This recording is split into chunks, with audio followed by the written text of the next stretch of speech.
আপনারা অবস্থান করুন যার যে জায়গায়।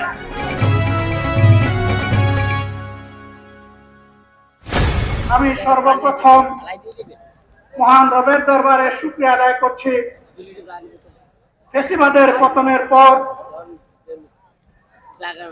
অত্যন্ত অনুকূল পরিবেশে আল্লাহ রাব্বুল আলামিন আজকের এই সমাবেশটি করার আমাদেরকে তৌফিক এনায়েত করেছেন, আলহামদুলিল্লাহ।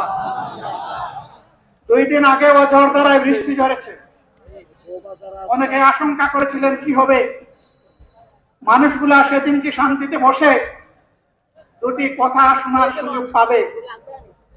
আল্লাহ রাব্বুল আলামিন আজকের দিনটা অনেকটা এয়ার কন্ডিশন করে দিয়েছেন, আলহামদুলিল্লাহ। বৃষ্টি নেই, তীব্র রোদও নেই। আল্লাহ তাআলার পক্ষ থেকে তার গোলামদের প্রতি এই যে মেহেরবানি, এর জন্য নত শিরে আরেকবার আমি শুকরিয়া আদায় করছি, আলহামদুলিল্লাহ।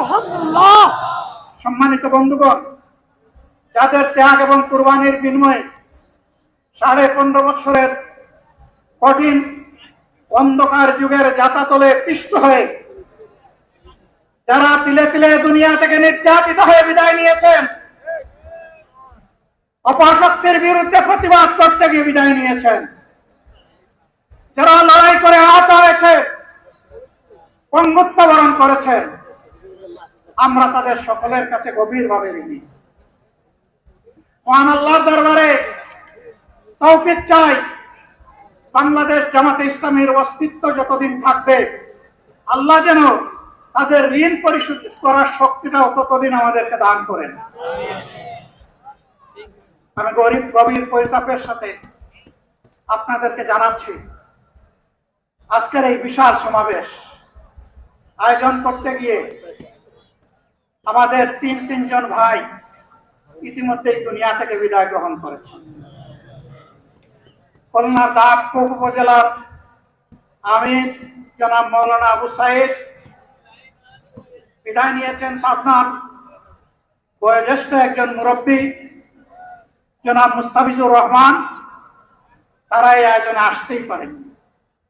আসার পথেই আল্লাহ তাআলা তাদেরকে তার কাছে তুলে নিয়েছেন। আরেকজন ভাই এখানে অসুস্থ হয়ে তিনি ইন্তেকাল করেছেন, শাহ আলম। মহান রবের দরবারে দোয়া করি আল্লাহ তাআলা তাদের উপর রহম করুন, তাদেরকে ক্ষমা করুন, জান্নাতুল ফেরদাউসের নিয়ামত তাদেরকে দান করুন। তাদের আপনজনদেরকে আল্লাহ তাআলা সবরে জামিল আতা করুন।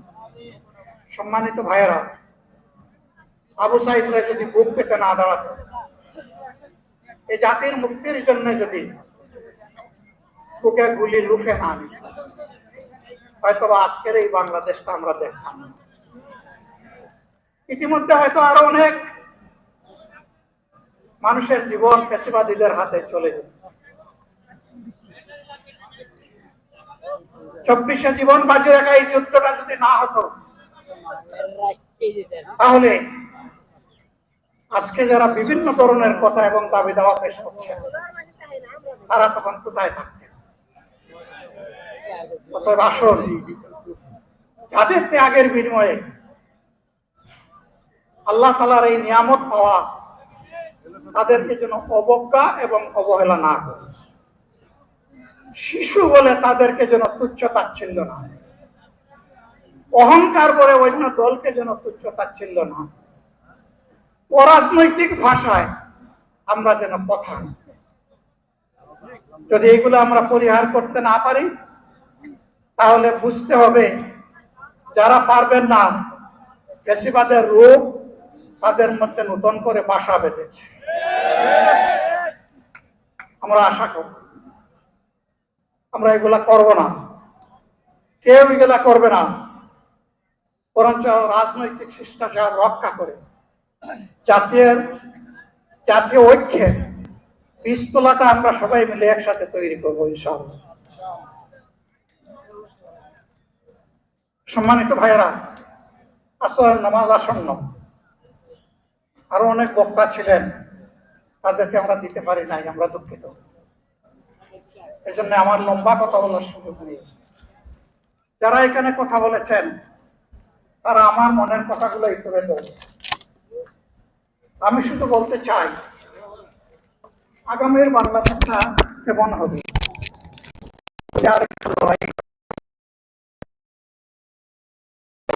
ফ্যাসিবাদের বিরুদ্ধে আরেকটা লড়াই হবে দুর্নীতির বিরুদ্ধে ইনশাআল্লাহ। মূল উৎপাদন করার জন্য যা দরকার, আমরা তারুণ্য এবং যৌবনের শক্তিকে একত্রিত করে সেই লড়াইয়েও ইনশাআল্লাহ বিজয় লাভ করব। প্রিয় ভাইয়েরা, জামাতে ইসলামী যে দুর্নীতিমুক্ত সমাজ গড়বে তার প্রমাণ কি? তার প্রথম প্রমাণ হচ্ছে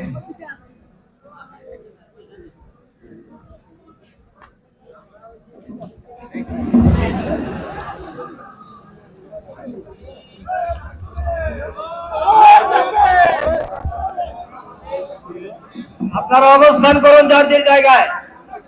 আপনাদের সবকিছু দেখার সবাই জায়গায় থাকেন, সবাই তার নিজ নিজ জায়গায় অবস্থায় গ্রহণ করেন, সবাই তার নিজ নিজ জায়গায় অবস্থান গ্রহণ করেন।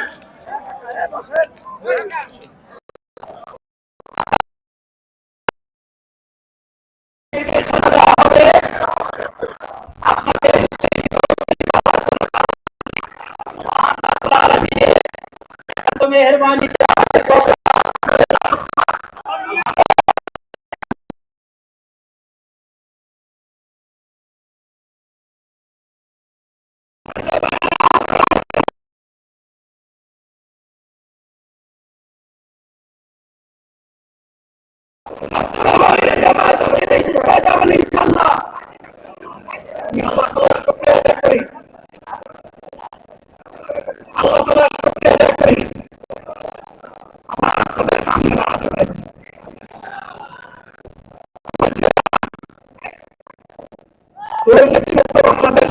সবাইকে নিয়ে আমরা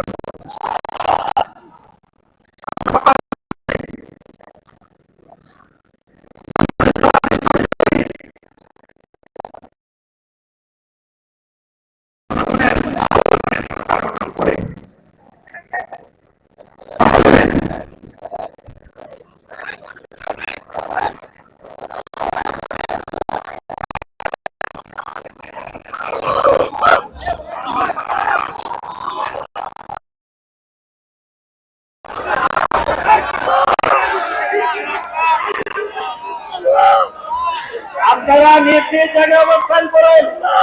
আমাদের স্বেচ্ছাসেবক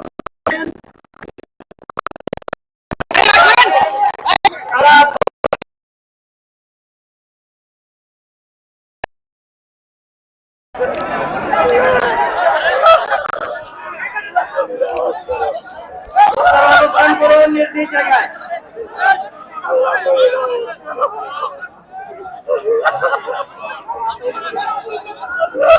সবাই মেহরবানি করে শান্ত হয়ে বসুন, শান্ত হয়ে বসুন, শান্ত হয়ে বসুন।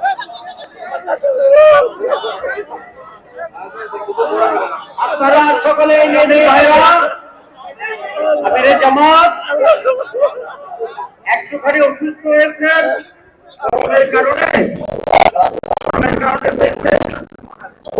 কিন্তু উনি বারবারই চেষ্টা করছিলেন বক্তব্য দেওয়ার জন্য।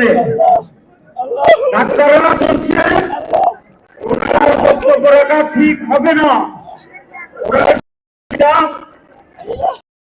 সংসদ সদস্যরা নির্বাচিত হয়ে সরকার গঠন করেন, তাহলে কোন এমপি, কোন মন্ত্রী আগামীতে সরকার কিন্তু ভোট গ্রহণ করবে না।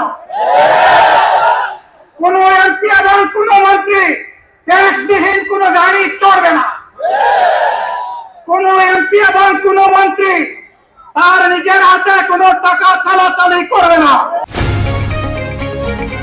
পাবলিক রিঅ্যাকশনে আপনার মতামত দিন। আপনার মতামতই পারে দেশ গঠনের নতুন পথ দেখাতে। পাবলিক রিঅ্যাকশন, দেশ গড়ায় আপনার মতামত।